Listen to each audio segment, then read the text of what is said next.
Scores of people fear dead following collapse of mining pit in Zamfara State. The police mount guard of honor for late former Inspector General of Police Solomon Arase.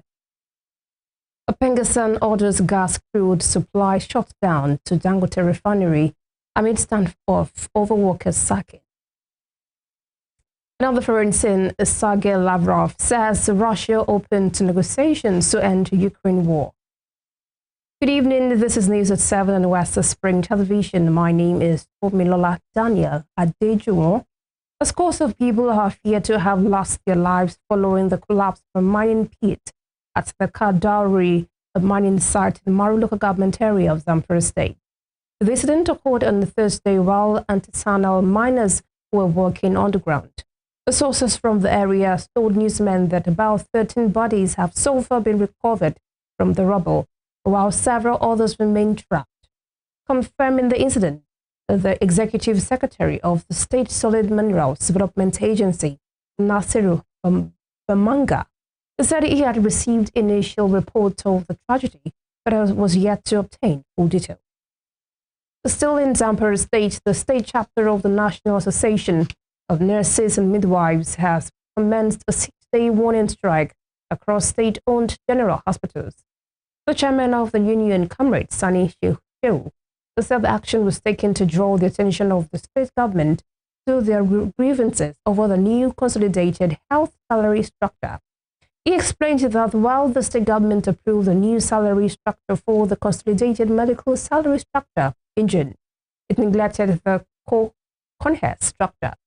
Shehu noted that the union had made several follow-ups and engaged the government up to August, but without any positive outcome. The development comes after the union embarked on a 7-day warning strike on September 11, which was suspended after just 24 hours following government intervention. The union leader said the suspended strike has now resumed, with members set to observe the remaining 6 days from Saturday until next Tuesday. Moving on, the Delta state government has dismissed several health workers found guilty of extorting money from pregnant women and children under 5, despite the state's free healthcare policy for these groups. Others were demoted for related offenses. The State Commissioner for Health, Dr. Joseph Onojaime, disclosed this during the flag-off of the Maternal and Neonatal Mortality Reduction Innovation and Initiative Project Action Plan at Dhaka in the Ndokwa East government area of this afternoon. They said the ministry had intensified monitoring of hospitals to ensure that funds released for maternal and child health care were properly utilized. The commissioner stressed that the state covers the medical expenses of all pregnant women until delivery, as well as free treatment for children under 5. He added that the government has demoted some of the fraudulent workers and sacked many within this short period. Onojame urged residents to report any health worker demanding payment for maternal or child care, and noting that the phone number of the executive assistant to the governor on health monitoring would be made public for such reports. In another development, the Minister of Work, Senator Dave Umahi, has said the Southeast is not marginalized under the administration of President Bola Tinubu. The minister stated this during the 2025 New Yam Festival in Onitsha, Ebonyi State, taking a swipe at the 2023 presidential candidate of the Labour Party, Peter Obi, and its obedient movement. He noted that the people of the Southeast will not be deceived again, adding that come 2027, the people would vote for the re-election of President Tinubu. Let me use the opportunity to appreciate very deeply our dear president. And I'm addressing the Southeast people. I'm addressing some of those that darken council without knowledge. I'm addressing those that do not understand what is going on in Southeast. I'm addressing those who have occupied the social media. I've told them, Ebonyi State, we are not obedient people. No, be so. No. We are not obedient people. We have been so marginalized that we are no longer obedient. Not be so, but it is the man that has given us sense of belonging. President Bola Ahmed Tinubu. Let no obedient come to account upon your state and say this state belongs to. There is no obedient person in Ebonyi state. No be so. Anybody will say Tinubu no go run again. Holy Ghost. What we have is to return the good things that the President Bola Ahmed Tinubu has done for Southeast and for Ebonyi State when the time comes. No be so. We will not be deceived again, because the last election was a mistake, but we have come to be wiser. No be so. I will not finish naming all that the president is doing for us. But you see the legacy projects. One, all the way from Cross River, coming to Ndibe Beach, going through Afibo, going through Abomege, going through Ezra South, going through Ezra North, going through Iji local government, going through Benue. Utter security, the Nigerian police force mounted a guard of honor for the late former Inspector General of Police, Dr. Solomon Arase, as his remains departed Abuja for Edo State. In photos shared on X on Saturday by the force's public relations officer, the CSP Benjamin Uday confirmed the ceremony. At the occasion, the Inspector General of Police, Kayode Egbetokun, described the late IGP as an officer with enviable strength of character. Arase, who passed away on August 31 at age 69, served as the 16th indigenous Inspector General of Police, earning recognition for his leadership, philanthropy, and commitment to police reforms. The burial rite for the late police boss began in Abuja with a day of tribute on Wednesday, followed by a requiem mass and line-in stay. His funeral mass and interment are scheduled for October 3, followed by reception, with the ceremonies concluding with a Thanksgiving Mass on the 5th of October. In other states, the State Special Security Squad, codenamed Operation Flushout Cultists and Kidnappers, has dismantled 5 suspected kidnapper camps in Ado North Military District, following an extensive bush-combing operation in Ikeke-Ira Forest, Owan Eastern Government Area.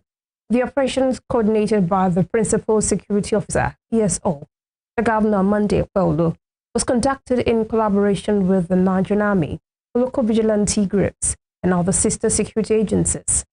The statement by the Chief Press Secretary to the Governor, Fred Itwa, on Saturday, he said operatives trekked nearly 5 kilometers deep into the forest between Afuza and Ora, where the camps were uncovered and subsequently destroyed. According to Rebo Inwata, a member of the squad, who briefed after the 6-hour exercise, the signs of recent activity confirmed that the camps were still in active use. The team reported that the operation escalated into an exchange of gunfire at the riverbank. The suspected kidnappers, apparently alerted to the security in caution, attempted to evade capture. He assured residents that the operation marked only the beginning of sustained efforts to flush out kidnappers and other violent groups. Turning to politics, the Labour Party has cried out after its national chairman, Julius Abure, who allegedly physically attacked by a woman identified as Precious Urucha, popularly known as Mama P, at the Nnamdi Azikiwe International Airport, Abuja. The incident, which occurred on Friday, has left the party leadership accusing anti-democratic element sponsoring the assault. According to a statement signed by the Labour Party spokesperson, Obiora Ifo, Abure was quietly standing in line to board a Max Air flight to Benin when Mama P suddenly pounced on him. Ifo said she continued the confrontation on board, ignoring pleas from flight attendants to calm down, and even carried it on after the flight landed in Benin. It reportedly took the intervention of security operatives at the airport to whisk Abure to safety while the woman was handed over to the police. The party leadership did not hide its anger, calling the incident a suicidal aggression against Abure and insisting it was politically motivated. The Labour Party urged its members not to retaliate but to remain calm while awaiting the outcome of police investigations. Since gaining prominence around the 2023 elections, boosted by Peter Obi's campaign and the obedience movement, Julius Abure has faced serious challenges to his leadership of the Labour Party. In the meantime, a former Minister of Information, Professor Jerry Gana, has called for deliberate efforts to raise and support quality leadership ahead of the 2027 general elections. He insisted that Nigeria can only overcome its current challenges if men and women of character, integrity, and competence emerge to lead the nation. Professor Gana, the chieftain of the People's Democratic Party, made the call on Saturday in Kaduna while speaking with journalists after the 2025 reunion of the Northern States Christian Elders Forum. The former minister who chaired the occasion warned that the country risks remaining stuck in maladministration unless Nigerians elected leaders with the capacity to govern effectively.